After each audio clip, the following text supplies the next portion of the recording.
Well, hello, my name is Heath Lambert. I'm the senior pastor at First Baptist Church in Jacksonville, Florida, and I want to welcome you to a new podcast that we are calling the After Sunday Show. Let me explain what this podcast is so that you'll know what's getting ready to happen. It's actually traces back to a conversation that Spencer and I were having months ago. We were having some conversation in a hospital waiting room about the days of Genesis and whether they're literal 24 hours or whether they're figurative, they're literal. But we were having a conversation about that, and Cody was listening to that conversation. He's like, you need to do a podcast where you just talk like that, where there's not any, people get to listen to the conversation. And I wondered about that because I don't ever listen to podcasts like that. But apparently I'm unusual because communications came back and they're like, these are the most popular podcasts and whatever. So what we are doing is we are launching the After Sunday Show. And the whole idea is you get to listen to pastors talk about whatever we want to talk about. And so every other week, every other Wednesday, we're going to drop a new podcast, and you'll see some rotation and movement in the participants of the conversation. But the thing that will always be the same is when it is their turn, our pastors get to lead the conversation about anything they want to talk about. Nothing's off limits. Nothing is hands off. We want to talk about whatever is of interest to them. So this is kind of an opportunity for you to sort of listen in on what pastors talk about when they get to talk about anything they want. And so we are starting out this week, our very first week, with three hosts who also happen to serve as pastors at First Baptist Church. First, we have Spencer Harmon, who is the pastor of our Nocatee campus at First Baptist. We have Richard Lucas, who is the pastor of teaching and reaching, and who prefers to be called Reverend Dr. Lucas. That's going to be a thing. And then we have Cody Hoskins, who is the executive pastor at First Baptist Church in Jacksonville, Florida. It is my joy, not just to serve in ministry with these three guys, but my joy to call all of them friends and their wives friends and their kids friends. I love each one of these guys. We're all really close. We've known each other for years, and we're just going to talk together for the next little bit with everybody listening in. So, Richard, I'm looking at you. You can be the very first host on the very first After Sunday Show. I guess so. Reverend Doctor. You are fully in charge. We can talk about whatever you want to talk about. What are we going to talk about first on the After Sunday Show? Well, something that's on my mind, it's in a lot of conversation. I think our church members, a lot of them at least, care is about the Southern Baptist Convention. The annual meeting of the Southern Baptist Convention is happening in less than 2 weeks. It's starting from the day we're recording this, so it's coming up fast. It'll be the week after this drops. And there's just a lot going on in the SBC. And, it's one of those things where I'm tempted to say something like, well, we're at a crossroads. This is a momentous thing that we're coming to an apex. And, the reality is that probably could have been said about a lot of annual meetings. And that it might actually be true more next year in Orlando than this year in Dallas. So, it's you don't know exactly how all the currents are going to converge. But I'd love to hear from you guys, first of all. So we are a Southern Baptist church. We actually, our church predates, the founding of our church predates the start of the Southern Baptist Convention, which is pretty cool. But we have been a long time, and I think as our church, influential in the Southern Baptist Convention. Why should we even care about this? Because we got a lot of things to do.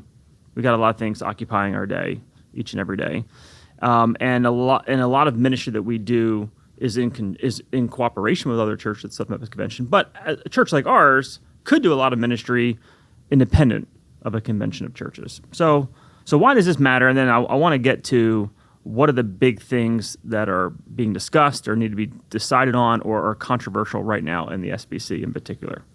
So first, why does it matter? Why is it important for us to be part of the SBC, and why should our people care? I can just share I know that there's a lot of controversy in the SBC. I feel like every summer there's, like you said, the language gets used of like, we are at a breaking point. This is our biggest moment. You hear the final countdown music playing in the background. It's going down. I've been to the convention, and I will say I'll just say the story that most people tell that I think is the most powerful moment is like when you commission all the IMB missionaries. And I think the reason that is such a sobering moment and such an exciting moment for everybody is it's like the room gets reminded of why we got together as a denomination and then why we got together at the annual meeting, which is some wonderful gospel ministry is happening and we are supporting that. So I know when I'm talking to church members in the hallways and when I'm talking to people who are asking questions about the Southern Baptist Convention and they see controversy and all these different things happening, why are we doing this? I always talk to them about that moment. I talk to them about our missionaries overseas and say, at the end of the day, that the main reason that we are together is we are autonomous churches that are cooperating together for the Great Commission.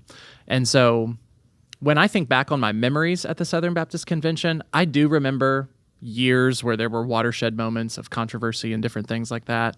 But there's also a lot of wonderful things that happen too. There's great meetings in the hallway. It feels like kind of a family reunion. I remember a couple of years ago when I went back to the hotel room and I said, this is going to sound funny because the Southern Baptist Convention is controversial. I said to my wife, Taylor, I was like, this feels like it's going to be kind of like heaven is, because with less controversy and all that. But I did see all these people and I was seeing this person I went to college with and this person I hadn't seen in years and hugging them and how's ministry going? That's wonderful. And then getting updates on all of the ministry that is happening and has happened that we can be encouraged by.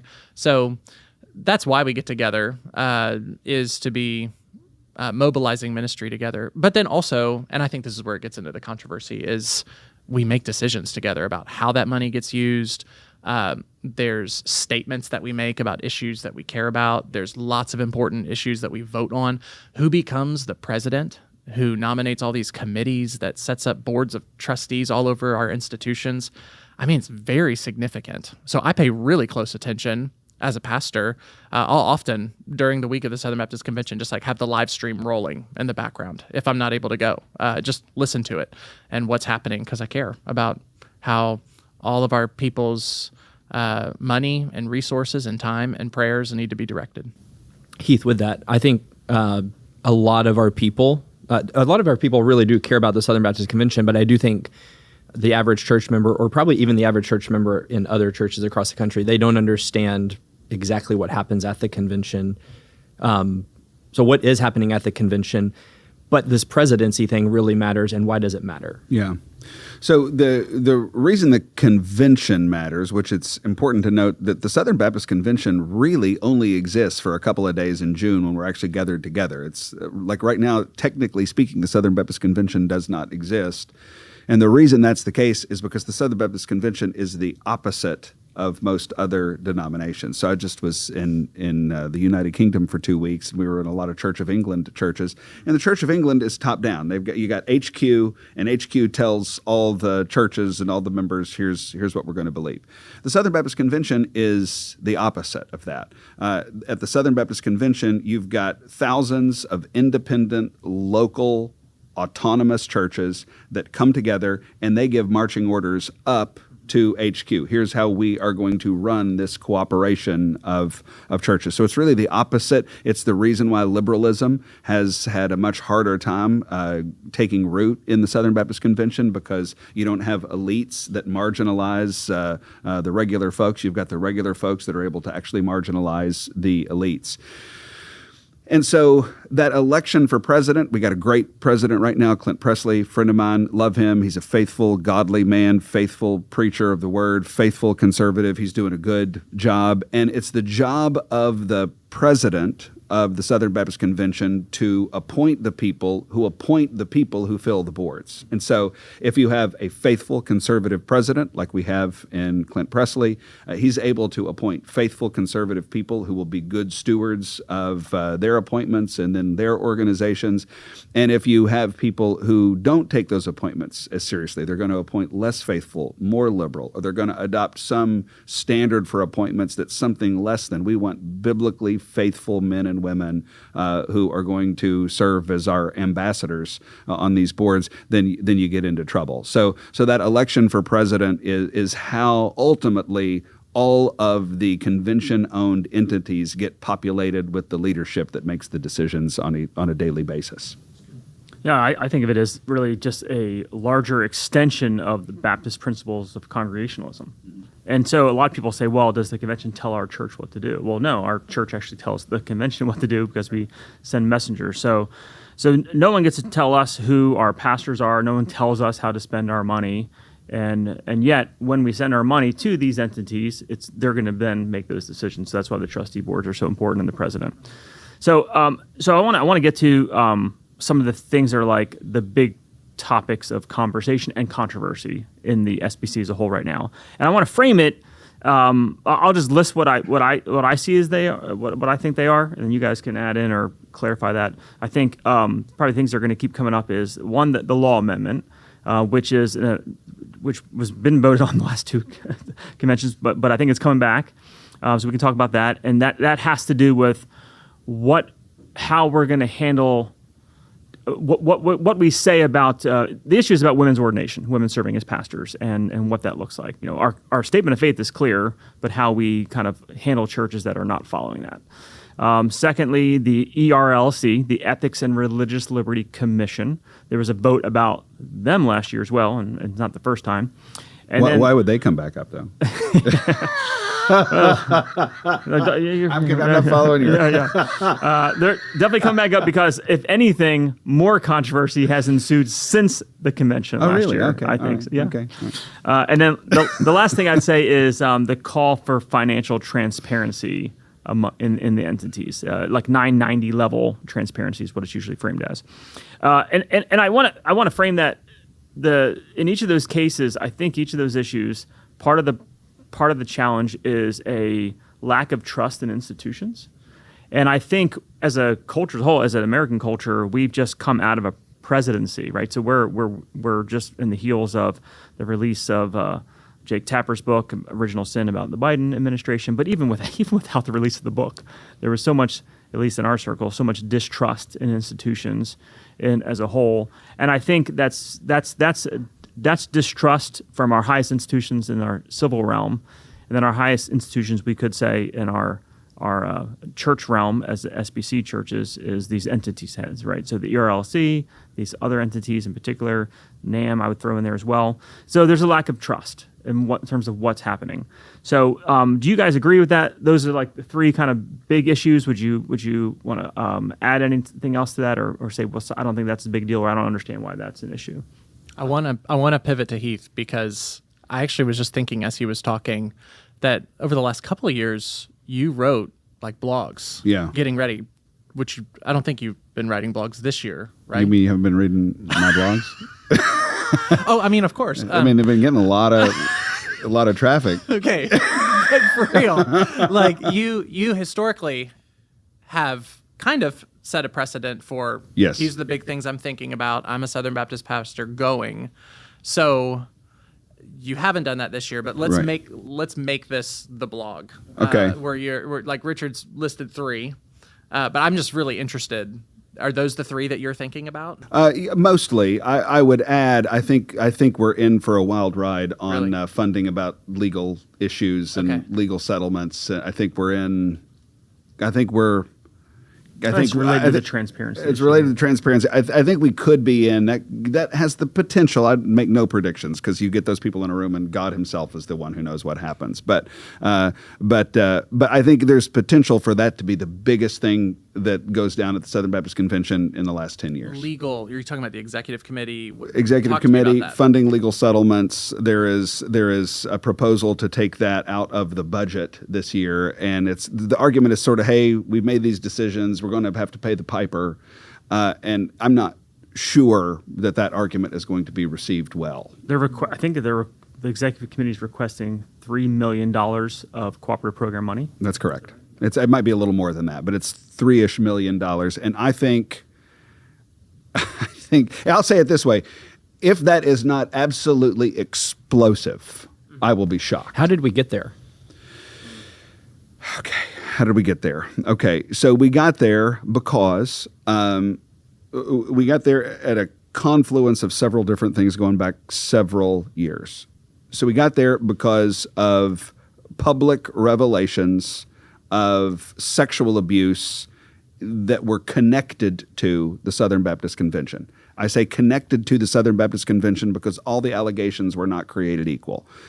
There were some, you got the Houston Chronicle that did their reporting years ago, and there was something like 700 cases of sexual abuse. And every single one of those cases are important. Nobody ever thought they were unimportant. It's just that they were unequal. So some of those cases happened inside churches. Some of those cases happened with people who had been pastors. Some of those cases happened with people who were connected with churches, but it didn't happen in the churches. Some of those cases were alleged to have been part of a cover-up at HQ, at the Southern Baptist Convention headquarters and the executive committee. And so what you did was you had just this addition, this multiplication of story after story after story that got to 700, but it wasn't all created equal. Well, because Southern Baptists love Jesus, because they love the Bible, because they love righteousness, and because Southern Baptists want to be sure their kids are safe. They showed up at meeting after meeting and they said, we want full exposure of what has gone on. We want full disclosure of what happened. If anybody did anything wrong, we want to know about it. If there was a cover-up, we want to know about it. And it was in the midst of making those decisions that we got into a complicated spot. And so people said things on the record and publicly that they should not have said. They were ill-advised statements. We entered into settlements, legal settlements, financial settlements with people that are disputed and debated. There were legal disclosures and indemnification of liability that didn't have. There were just all sorts of things that happened, and what took place is that the good desire on the part of Southern Baptist to be clear and open and honest and safe and above reproach led to multiple millions of dollars of expenses that have now come due. And not all of those expenses were equally wise. Not all of those expenses were done with the lights on. Not all of those expenses were made transparently, and so there's just a lot of debate. Let me just give one debate. We're independent, local, autonomous churches. Most churches don't want to pay the legal bills for a problem that happened in another church. We don't at First Baptist Jacksonville, we don't want to pay the legal bills for a church that did something stupid in Milwaukee that we had nothing to do with. We made none of those decisions. We had nothing to do with that. We're giving our money to the cooperative program to pay for missionaries and theological training and that kind of thing. And so there's going to be distaste about paying millions of dollars of unwise money. I think most Southern Baptists will pay whatever it takes to be legitimately safe, to be legitimately transparent, will pay money that is legitimately owed. But that's where the debate is going to be. That's where the issue is going to be. And if it were me, I would not tell Southern Baptists this $3 million and you're just going to have to choke on it. I would not make that case. As a matter of fact, well, they've already spent 50, yeah, whatever it is. We'll never know. Well, but yeah, they've spent a lot. Yeah. And if it were me, so a couple things are true. One thing that is true is no organization, not First Baptist Jacksonville, not the Southern Baptist Convention, no organization can exist without paying some legal expenses. If every single person who gives to First Baptist Church said, I want none of my money going to pay lawyers, we would go out of business because you cannot function in this society without paying some kind of legal fees. It's true for First Baptist Jacksonville. It's true for anybody who's listening wherever you work. It's true for the Southern Baptist Convention. Reasonable people know we're going to have to pay some legal fees. But I'll just talk personally, my stewardship as the senior pastor at First Baptist Jacksonville is to ensure that our people know that, hey, we got to pay some legal fees, but I'm not asking them to choke back and pay stupid legal fees. They need to know, like, hey, we're paying these legal fees. We're doing that well. We're doing that wisely. We're doing that under advisement. And I think what would be the best thing to do is for those with responsibility to say, listen, let us tell you some of the lessons we learned. We listened to people who weren't our friends. We listened to people who were out for our destruction, and they were masquerading as being our friends, but they were out for our destruction. We disobeyed. legal advice and exposed ourselves to unbelievable legal liability that was unwise. Here are the lessons we've learned, and we are standing before you saying we are sorry for that, and we will not do it again. And now we're asking you for your help. Would you please help us pay the bills on these things that we did, and it is not going to happen again. Here's where we think this is going. Here's what we think is coming due. It's this transparency issue. I think if there was that kind of humble transparency, I think most Southern Baptists would go, fine, I'll do it. Without it, I think we're in for a wild ride. Well, and I think the only way that would happen is if there was already not just those words said, but like some sort of concrete action steps taken. And so, that goes. So the three things I mentioned, that's probably the one that's connected most directly to the financial transparency. And the thing is, okay, look, is that what's best? Well, I don't know. That's to be debated, but it's actually to be decided by the convention of churches, the messengers. But what's frustrating, I think, for a lot of people is it keeps getting caught up in this kind of bureaucratic red tape, deferred to committee, et cetera, et cetera. So they're not giving the messengers an opportunity to do a straight up or down vote. Let the messengers decide if they think that's helpful or not. But I think this mismanagement of money that is so obvious to me as someone who is following this from afar. And then the resisting of the financial transparency. And what's coming out is like exorbitant salaries from people that aren't even like key members of leadership in certain these entities. And I think when we're asking people to give money in our church to further the Great Commission for missions, and we're saying we're giving a percentage of that to the cooperative program of the Southern Baptist Convention, and it gets divvied up according to the proportions that are decided. I think we're asking people in good faith, like, hey, like you're giving that money because that money is going to go to the Great Commission. Now, do I expect the IMB is going to have lawyers to help because our missionary is going to get caught up in legal stuff? Absolutely. But when they're making dumb decisions and then they want to hide how they're spending money, and the things we are seeing money being spent on seems like a complete waste. And most of the churches in the SBC don't have millions of dollars worth of budgets. And so they want a stricter accountability. It's a stewardship issue. Yeah. For me. It's a stewardship issue to make sure our money is going in the to what it's intended. It's kind of like we need the SBC version of Doge. like someone to weed out, because I do think I haven't heard people frame it this way. Maybe you have fraud, waste, and abuse. Right? There's fraud, waste, and it can be well intended. I don't think there's there might be some dark money. In something, well, that's actually one of the concerns for the ERLC, so that might be a segue. Before I switch, so the financial transparency. What do you think about that? Do you think that's a helpful thing? I mean, a lot of state conventions already have it. Every other nonprofit is already required to file it, right? Yeah, it's Christian nonprofits or any other nonprofit. So this would be like the seminaries. This would be the NAM, IMB, ERLC. They'd all have to file these or have that level of transparency they're offering, even if they don't file it. Yes, I think here's I would make this about a very fundamental issue.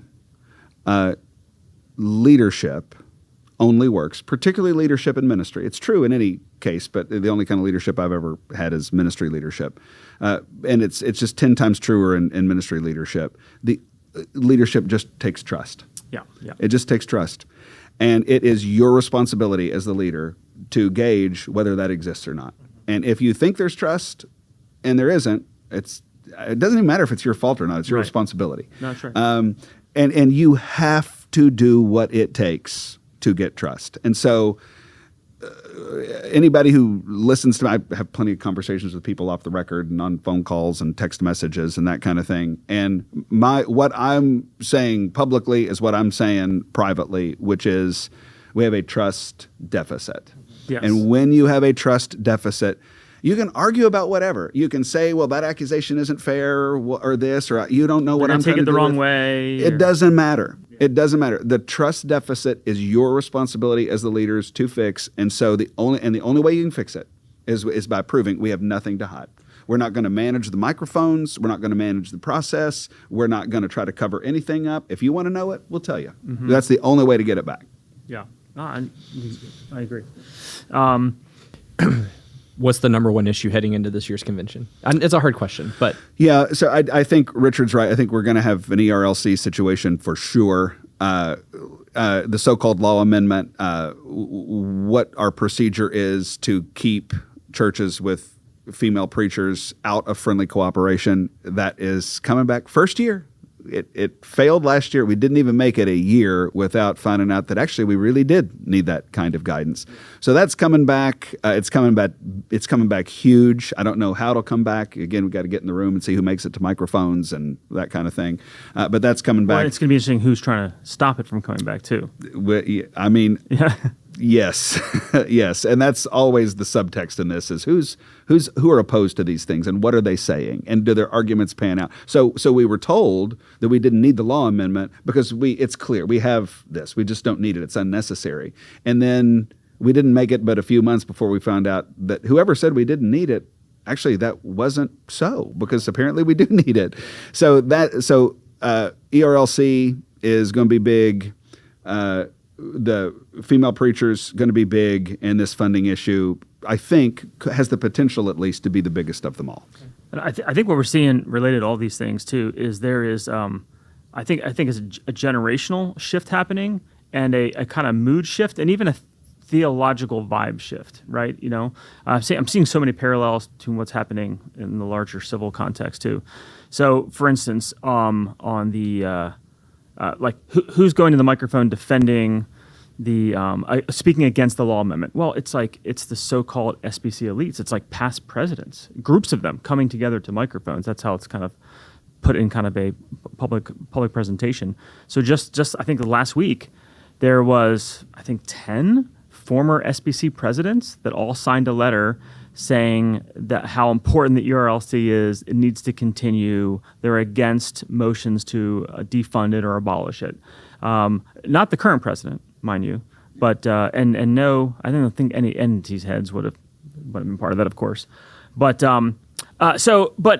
but to me, it's like there's a tone deafness to all the concerns, and then it's becoming a party of the like a divide between the elites, so to speak, like, you know, these kind of like people that have held power, been past presidents, think they can speak, and then they expect people to kind of get in line, and then there's a whole bunch of average church folks, pastors, lay leaders, messengers that are there that are they just don't care what they have to say.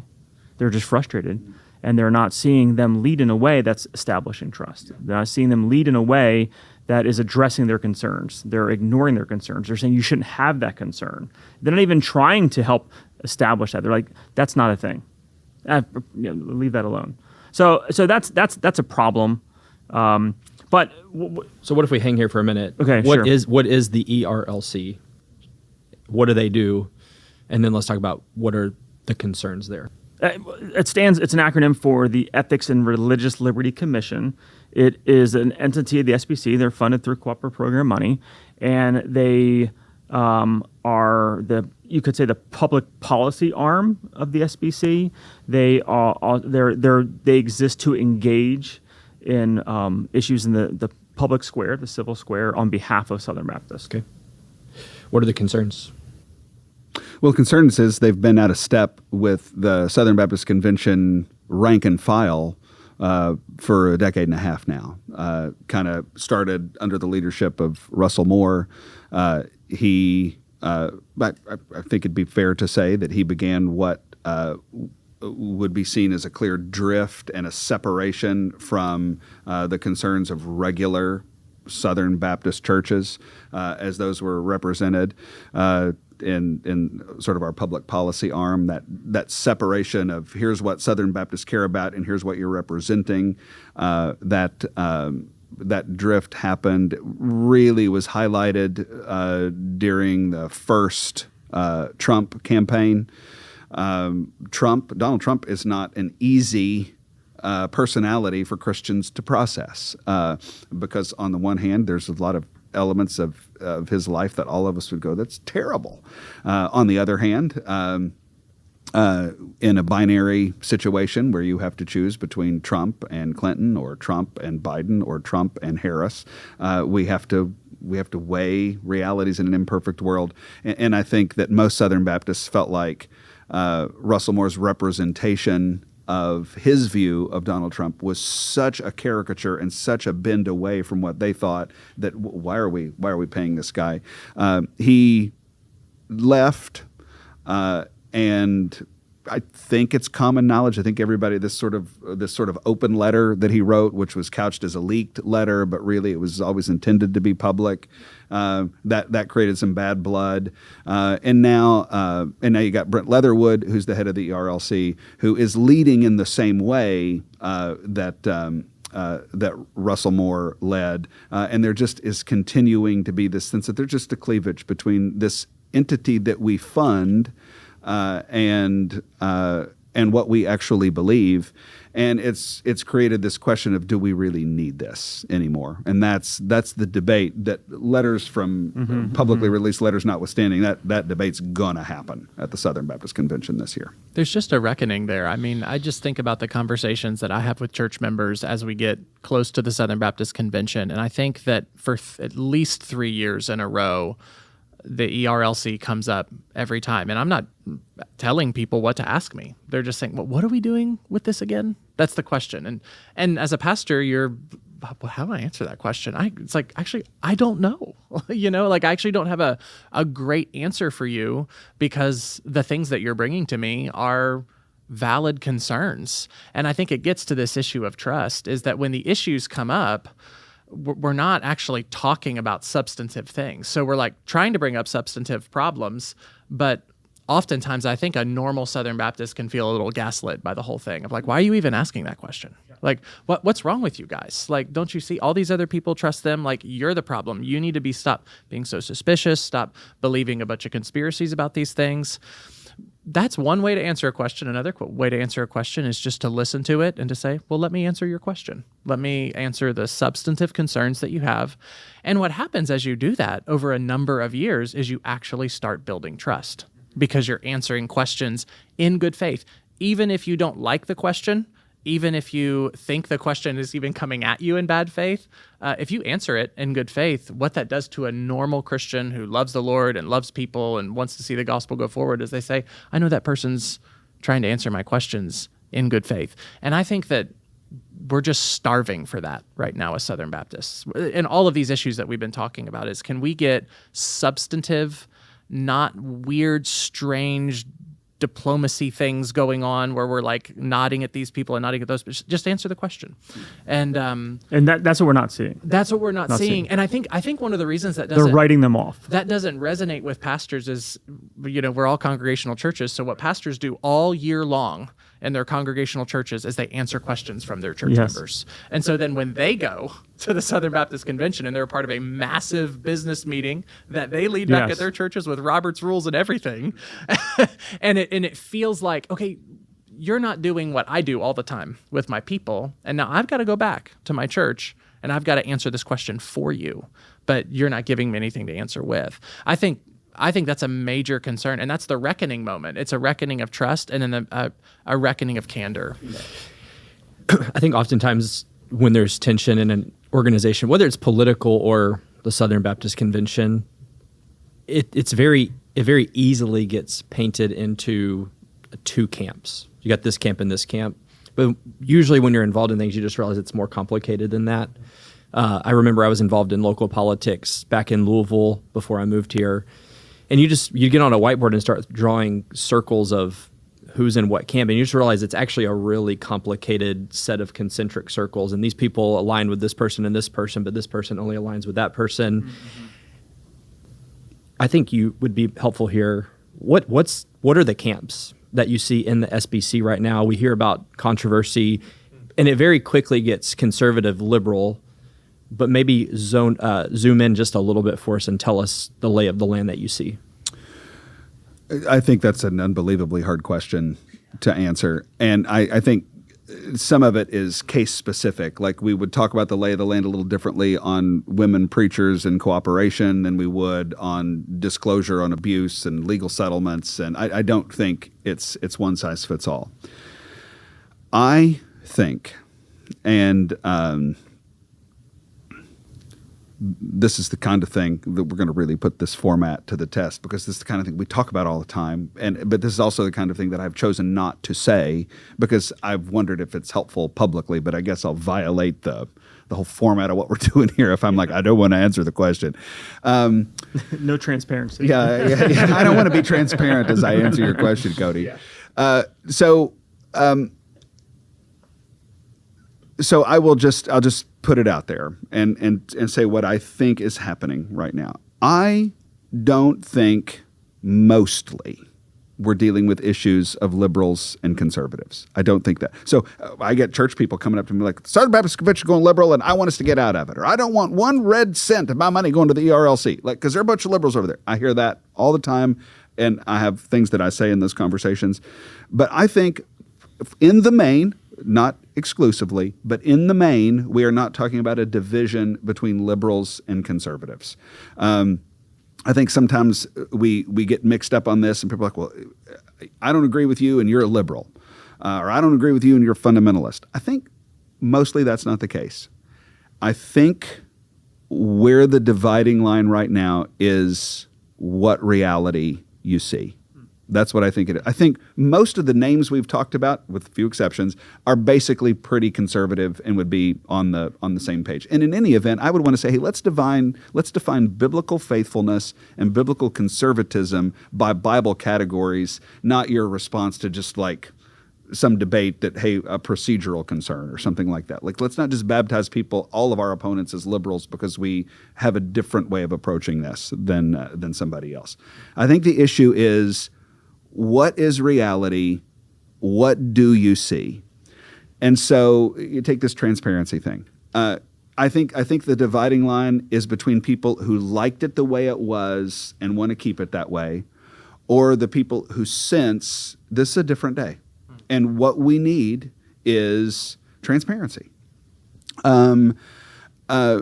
I think the dividing line between, hey, we don't need procedural stuff about excluding women, because there's no risk that we're going to have a bunch of women preachers in the Southern Baptist Convention. The other side goes, there actually is a risk, and there's a reason we keep talking about this, and there's a reason we're going to talk about this every Southern Baptist Convention until the end of time, until we finally deal with it. And so it's, what reality are you seeing? Every conflict is something about who you're going to listen to, who's wise, and who's foolish. And so I think we're having a debate right now. I think there's a changing of the guard. I think we've gone through the children now, not just the fathers, but the children of the conservative resurgence. And now we're into a third generation, and there is a picking up of the baton.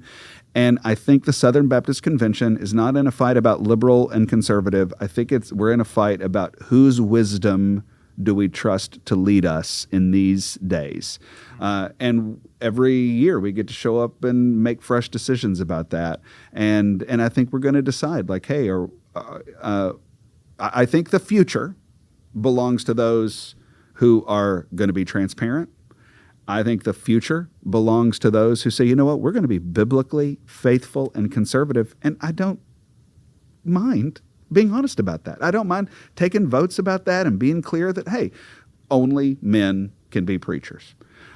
We can make a procedural vote about that. We can make a convictional statement about that. But I think the future belongs to people who are willing to say that. I think the future belongs to people that say, you know what, we are going to have to pay some legal bills. Nobody wants their money to go to legal bills, but we are going to have to do that. But we're not going to pay stupid legal bills. We're not going to listen to people who are our enemies, masquerading as our friends, who are out for our destruction when they say they want our best. I think the future is for those who want a convention that is convictional, transparent, safe, and bold. And I think if we listen to those voices at this convention and future conventions, we're going to have an awesome Southern Baptist Convention in the years ahead. And if we don't, we're going to have a splintered convention in the years ahead. It seems to me like a different, like there's competing, I agree. I don't think, we have people who are denying the truthfulness of the Bible and people who are affirming it, right? That's not the divide. But it is a very growingly stark division between what effective ministry looks like in 2025 and beyond. Correct.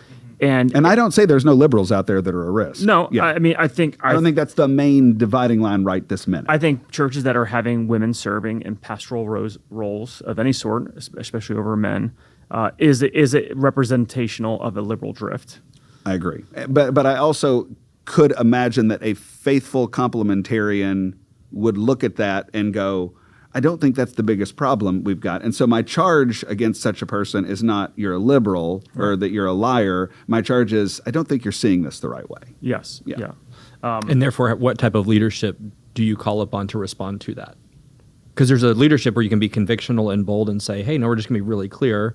Or there's a leadership where you can say, let's play nice and let's not create fights. Yeah. And we've had that. And that's the debate, sort of, that the Southern Baptist Convention is having right now. And we're going to figure out what the Southern Baptist Convention is made of. I suspect the Southern Baptist Convention is going to prove that they want the bold convictional leadership and they're not going to choose the more milk toasty, let's put things on the back burner things. But I've been wrong before.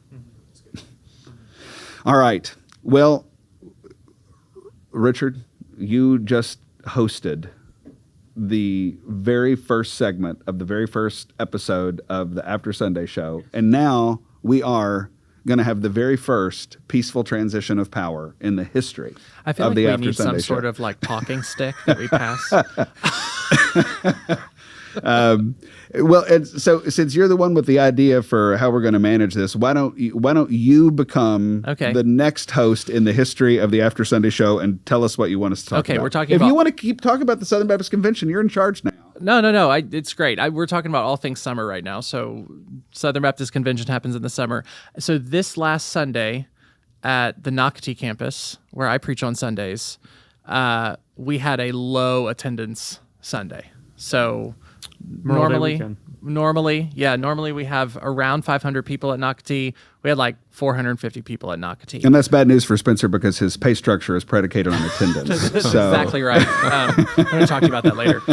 So transparency. So it's a low attendance Sunday. We were actually talking about that as people were walking in on Sunday morning. Me and Seth, who's our worship pastor, and that's known. It's been like that ever since I've been pastoring at churches. Memorial Days, this low attendance Sunday. Daylight savings time is a low attendance Sunday. The Sunday after Christmas is a low attendance Sunday. After Thanksgiving. Sunday after Thanksgiving. That's so sad to me because you come back ready to go for Thanksgiving or ready to go for Christmas and like, where's everybody go? Yeah. So Memorial Day to Labor Day kind of marks the beginning and end of summer for a lot of folks. And so once Memorial Day hits, you enter into what many pastors call the summer slump, right? So you say, oh, we're in our summer slump right now. And what you mean by that is, hey, not everybody's here. Like, there's some people that are just gone. And so I actually was just thinking about it this week, and I just want to talk about missing church. This is something I feel like you either talk to church members about or you don't, because they don't talk to you about it. But it's something I know pastors talk to each other about all the time is, hey, I'm concerned about this family. Like, they're only at church 1 to 2 times a month. And then there's people that are traveling this summer and they're going to go up to, visit family and wherever, and they'll have a decision to make. They'll miss church here at First Baptist, but they'll have to decide whether or not they're going to go to church out of town, and they're going to make that a priority. So just let's talk about this for a second. Why should you miss church? If you're a Christian and you're someone who professes to know Jesus, go to church, what are good reasons to miss church? And I just want to hear you share, each of you, what are good reasons to miss church? And then I'm going to ask a follow-up question about something very specific.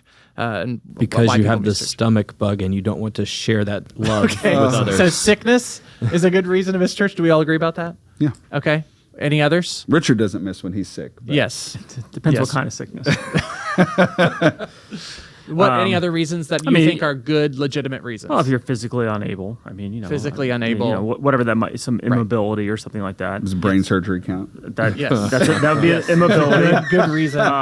We've got precious members at our church that want with everything they have to be here, but they just can't. Some are homebound more permanently. Some it's more of a temporary thing, a surgery or whatever. Right. Some it's a sickness that week, or they're caring for a sick family member too.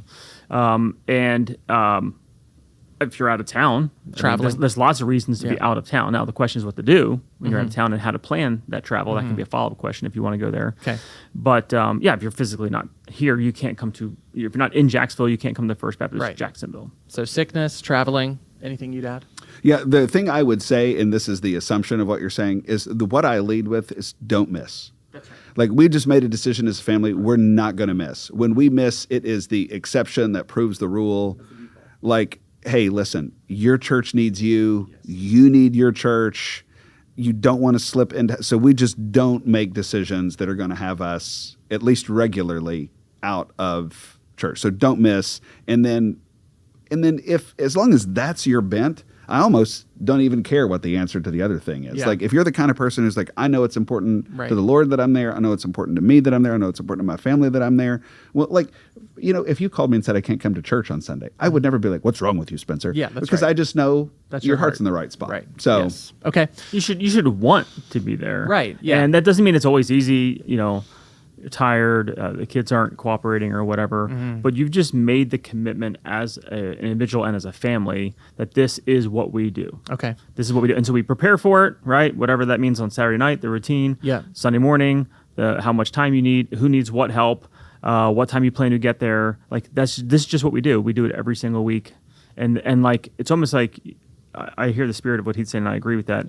But like, you kind of have to justify not doing that. Like, something out of the ordinary is happening. You want to hear something that used to discourage me when I started ministry that's actually begun to really encourage me? Is when people fall asleep during my sermon. Okay. And let me explain why. It may be because the sermon's bad, but Heath doesn't have that problem downtown. Nobody no ever one falls asleep. They're what's all going on the edge of their seat. Remind me to check on what's going on. But listen, so here it's in the spirit of this question about missing church. So sometimes I look out on people and I'll see like a man falling asleep or an elderly person falling asleep or just anybody falling asleep. And you want to know one of the things I think about? I think they're super tired. That could be the result of the sermon. But for whatever reason, they're tired. And they're falling asleep, but they're here. You know what I mean? Like, they could have stayed home and said, I'm tired, I'm not going to church today. But I would honestly rather you fall asleep in a sermon because you're tired than not be at church on Sunday. Now, could you go to bed earlier on Saturday night? Sure. Should I not preach a boring sermon? Sure. But what I'm saying is there's just means of grace in your life that just by gathering with God's people. And I'm just so encouraged by that. Okay. So I want to ask the elephant in the room question. I want to talk about youth sports. Okay. So this is the thing. So if you're in Florida, there's two things that I think as a pastor that we talk to each other about that we'd say, man, that's discouraging, is people that are habitually missing church for youth sports. This is a niche Florida thing, and habitually missing church for Disney, right? But they're in the same beach or whatever. Yeah, like Sunday's a great day to surf. And I think that so here's I want you just to come at this with me. Talk to me about this. Yeah, we miss church. It's soccer season right now, so we're just out a lot. We just get there about once a month, but we listen to the live stream on the way. Or hey, we're going to Disney, but we listen to the live stream on the way. What do you think about that? Like, what should we do with this youth sports and Sunday church attendance? And you have to be fully transparent, remember. Yeah. What do you think? I mean, just first say, I'm thankful that we do live stream. Me too. For those who can't come. Right. And so it does serve a lot of people, and I'm thankful for that, and I think we should keep doing that. But we should never think that is equivalent to worshiping God with God's people, right? Like being part of a church and going to church, because you go to church for a lot of reasons. You go to church, yes, to hear the preaching, yes, to participate in the worship music, but you're also going there to do all the one another's. You're going there to serve others. You're going there to be encouraged by the gathering of the church. And so none of that's happening in that case. That's not to say there's not a place for that, but that's not that can't be like, oh, that's just like a dietary supplement I'm taking. So there's that, and then even about talking about youth sports, but also vacations. Just anything that would take you out. Yeah. Yeah. Well, so I got, like maybe you do a vacation rental and it's like a week rental, like Saturday to Saturday. Well, you don't have to go on Saturday. Like we've done a lot of times where we've left Sunday afternoon after church, or we had the rental till Sunday, but we came back on Saturday because we didn't want to miss church.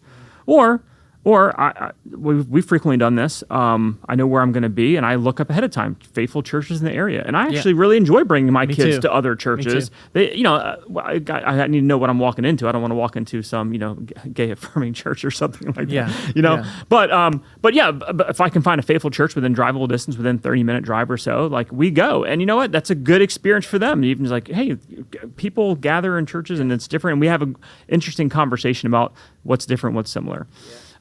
Around the sports question, man, that's there's so many things about that. So we've had to wrestle with that in a lot of ways. I think a couple things. Some of this we can get at it from like the practical issue, but I think just from a parenting point of view, first of all. So I think it's just helpful for most parents to recognize, like, all of our kids, with very, very, very, very few exceptions, are all incredibly average, and they're not going to be professional athletes. So we don't need to like train them to be that. That's hurtful, Richard. I know you had aspirations for yourself, and your kid, if I wouldn't have gotten injured, I would have gone pro. Yeah, I know. Like the thing, I mean, it's this myth, right? Or like, or the elusiveness. Well, a scholarship or something like that, or opportunities, or I need to maximize all these opportunities. You just don't. And the sooner you recognize to free yourself of that tyranny as a parent, it is so helpful. First of all. Second of all, yes, like there are probably some other decisions you can make for giving your kids sporting opportunities. Like part of the question is, why are you doing sports other than they just enjoy it? Because if you just like, well, we're all in and I want them to compete at the highest level and get the best coaching, well, then they're just going to ask for more and more and more money, more time. They're just going to keep doing that. And so you got to decide, okay, what are my goals for this child by the time they're, say, 18 or 22, whatever number you want to put on it, and how do we best get them to that point? And if I sacrifice everything on the altar of travel, whatever sport, baseball, soccer, whatever, then that's going to achieve that. And I'm telling you, it probably isn't. It probably isn't, first of all. Second of all, I'll just give an anecdote for my family, and we can talk more about principles, but. So my, because now I have as of last week I have 2 high school graduates now. So we're kind of like I can kind of see. So my oldest son, he was into sports. He played a lot of all my boys played every sport at some level. But my oldest son was the most into it, and he even graduated when he finished high school. He was a starter and a captain on the varsity lacrosse team. Okay, so he liked all that. When he was 11 or 12, I can't remember exactly, 11 or 12, he was, I was even one of the coaches. I was one of the coaches for his lacrosse team. I was an assistant coach, and he'd been playing since he was, I don't know, like second grade. And he was a starter, a key member of the team. Everyone's depending on him. And we were in this, it was the end of the year kind of tournament. And I didn't think they were going to beat this team on a Saturday. The game was a Saturday, and they won. So that means now they get to play the championship game, which was the next day, and it was on like the college turf field in their like arena, and it was like amazing, and everyone's all the hype and energy, they're all super excited, yeah, and he had several of the other teammates were actually members of our church too, or part of our church, and he was like, and he knew we didn't do sports on Sunday, we just made that decision, we didn't do it, and so that came. He's like, well, Dad, but it's the championship game. It's the last one. There's not even any other ones. It's just one Sunday. Can't we miss? And man, I was really torn as a parent. I was really torn because he loved it. He was all in. He had already missed plenty of other things for all kinds of church things all the time. And this is what he wanted to do. And he had other teammates whose parents were making other decisions, right, to go and not go. And it was like a big thing. And man, I wrestled with it. Tina and I talked to make sure we're on the same page, and I talked with my son. I said, son, I'm sorry, we just don't miss church for sports, and we're not going to be. I'm not being showed him now because he cried, he really cried, and you know what though, he cried because he was sad, but he wasn't angry. He wasn't angry at me. And probably to this day, if you ask, I don't know what he would say. I should ask him, but you know what though? It didn't like derail his lacrosse career. I mean, like I said, he still played varsity lacrosse. He was still captain of the lacrosse team. Now, how would you help him think about? So you got other parents who go to church here. How would you help him think about other parents who made a different decision? I said, son, you know what?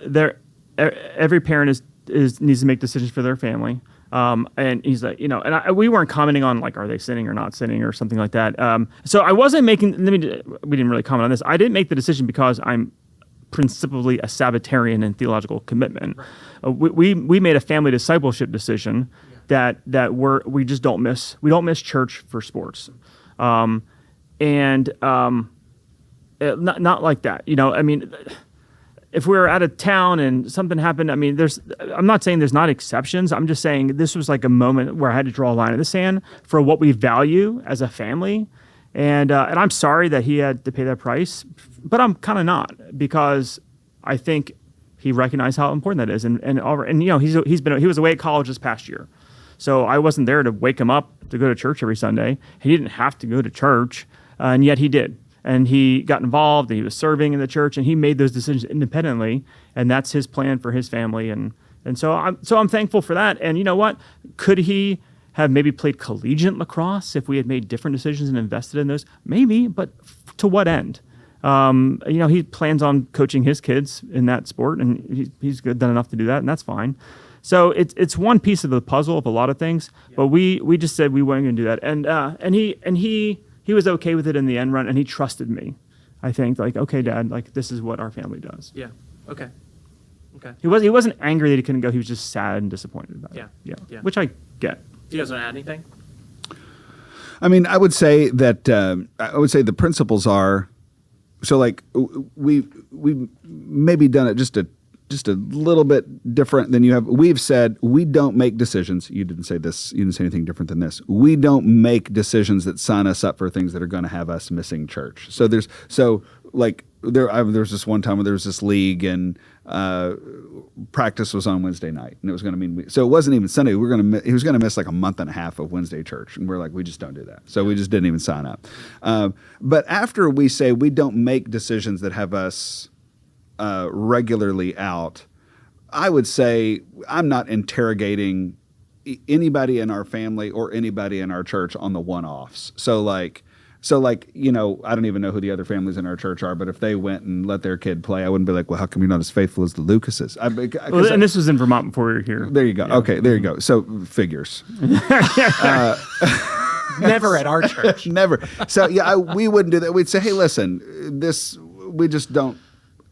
And I could even imagine a situation where, I don't know, we're going to do this one-off thing where we're going to Disney World on Sunday because my son's getting deployed and we're not going to see him for 9 months. And this, I don't know. I'm honestly having this conversation aware that we got between us, there's like hundreds of people that know all of us and that we're pastoring, and thousands of people that go to our church. And I wouldn't want anybody to think, well, if you're not here, we're going to get a phone call.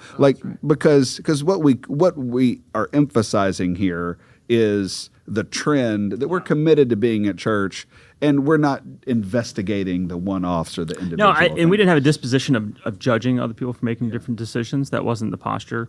And I like the way you said that. And a lot of times, if we did sign them up for some sort of league that did have expectations for our practice, and like I just negotiated that on the front end. Yeah. Like, hey, listen, I understand it's only Monday and Wednesday practice. Like, he's not going to miss. He's not going to be able to make on Wednesdays. Can he still come and can he still play? And he's like, yeah. Like, okay. Or like, well, no. Okay, well, then we're going to go somewhere else. So we kind of just have that conversation in the front end, and and the assumption was not we're going to miss church. The assumption is we're going to miss that sport. Right. And I think, I see categories for exceptions and things like that. It actually leads me. I know we're running short on time here. I'll just two closing thoughts on this. Similarly, I often see parents. Where's that book? This is called the Bible. Oh, yeah. I see parents at our church and kids that will show up on Sunday mornings and they're like in their baseball jerseys or their football jerseys at church, and I think that's awesome. Yeah. Because I'm like, okay, you didn't have to come today. Yeah. You could have like got brunch as a family and headed to the ball field, but instead you're here. Or they come to our second service and there's already dirt on the uniform, because they played an early morning game, but they came. And I'm just like, that's what I'm talking about. That is a fundamental commitment. Do those families every now and then miss church on Sunday? I'm sure they do. For baseball. Does everybody make the same decision? No. What I was thinking of was the language of Scripture in Hebrews 10:25. So he says, the author of Hebrews says, not neglecting to meet together as is the habit of some, right? But encouraging one another, and all the more as you see the day drawing near. It's so instructive. So what I would want to say to a church member is, what are your habits? That's the big concern is, it's like, are we only going to church once a month because we're so committed to sports, or we're so committed to vacations, or we're so committed to our boat or whatever, as is the habit of some. But then I just would want to say, turn it on whoever is considering this question and says, the goal of church is you're missing out on the encouragement of the body of believers, and Jesus is going to come back really soon. Like, how will we have wanted to have spent our Lord's days when we know that Jesus could come back anytime? And there's so much encouragement that you can give and you can receive. And so just to examine your habits, I think is probably the most important takeaway that I want families to be thinking through is, are we quick? Are we just quick to miss? Are we quick to miss for whatever? Yeah. And what's our habit? I think that's it. It's not a spirit of judgmentalism or a spirit of legalism. It's a discipleship decision as a leader of your home. That's exactly right. And it's what you value and what you think is the priority. And you know what? That's right. And here's the other thing too. If you're invested in your church and serving, then it kind of becomes hard to miss too, because people are depending on you. All right, we're running out of time. We're cruising to the end of the very first episode of the After Sunday show. Cody, you're the only one who hasn't hosted yet. You get to take us home. All right, let's have some fun. So, let's have some fun. Unlike what we've been doing. So I hope you got some ice cream under there. So one of my favorite things about working with you guys, I was even this morning driving in, just thanking God for the joy of getting to work with guys like you. One of my favorite things is laughing with you or laughing at you. Let's talk about humor for a minute. So first off, let's be biblical. Is humor and laughter a good thing? Does God want us to laugh? Ecclesiastes 3, there's a time to laugh and a time to cry. Okay, Amen. So it's in the Bible. What does humor look like in your life in this season? How do you create humor at home? How do you laugh with your family? What's humor look like? What's some of your favorite things to do to laugh? Take my shirt off. What is that always makes everybody laugh. Oh my gosh, there's some tan lines right there. So I have bigger problems than tan lines. So, in our home we have 4 teenagers. And so when they're all home, which is hard to find when they're all home around a dinner table, it just starts happening, right? Sometimes now they're at the age, right? I'm sure this happened in your home, Heath, where they like to remind us of things we've done in the past as parents, right? And that creates humor. One thing that's they're all I think they're all members of Gen Z, and I was joking that I had to download. I think I sent this to you, Heath. I had to download this glossary that someone posted on social media of Gen Z. Like lingo, like slang terminology, because I'm like, I need this so I can understand what my kids are saying, and so now I try to appropriate some of those, but like I intentionally use them in the wrong way, and they can't handle it. They're like, what is that, Dad? And I know you're doing it all wrong. Energy coming off of you. So our kids are older; their kids are a little younger. And so one of the things that I'm dealing with now that I wasn't dealing with when my kids were y'all's age is we have a family text thread now. So there's a family. So I text all of my kids. Yeah. There's a family text thread with all of us on there and their mother.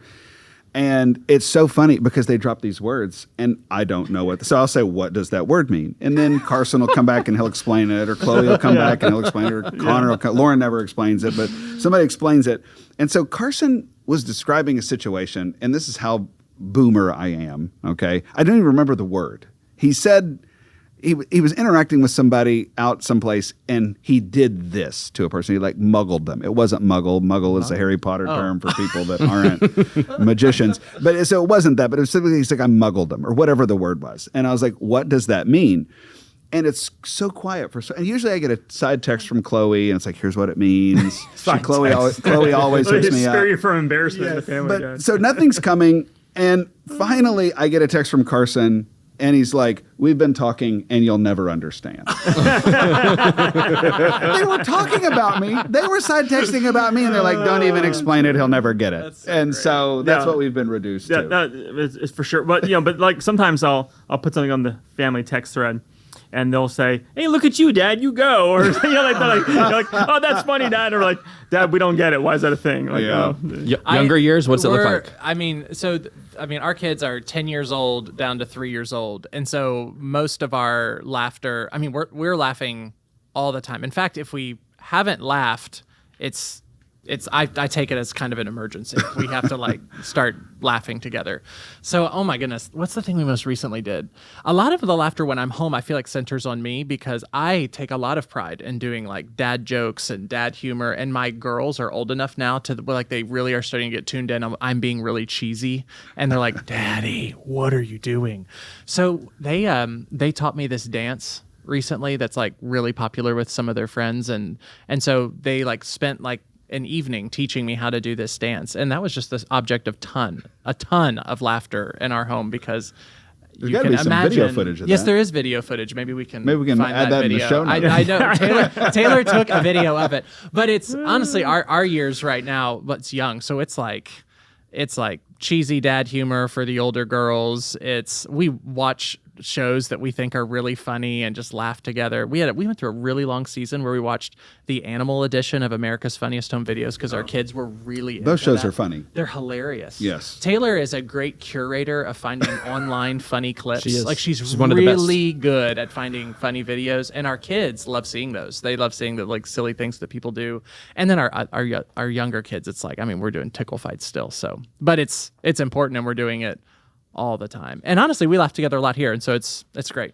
All right. Well, listen, you have just endured, if you're still with us, the very first episode of the After Sunday show where you got to listen to us talk about whatever these guys wanted to talk about. That's one down. We'll see how many there are to go, but I hope you join us next time on the next edition of the After Sunday show.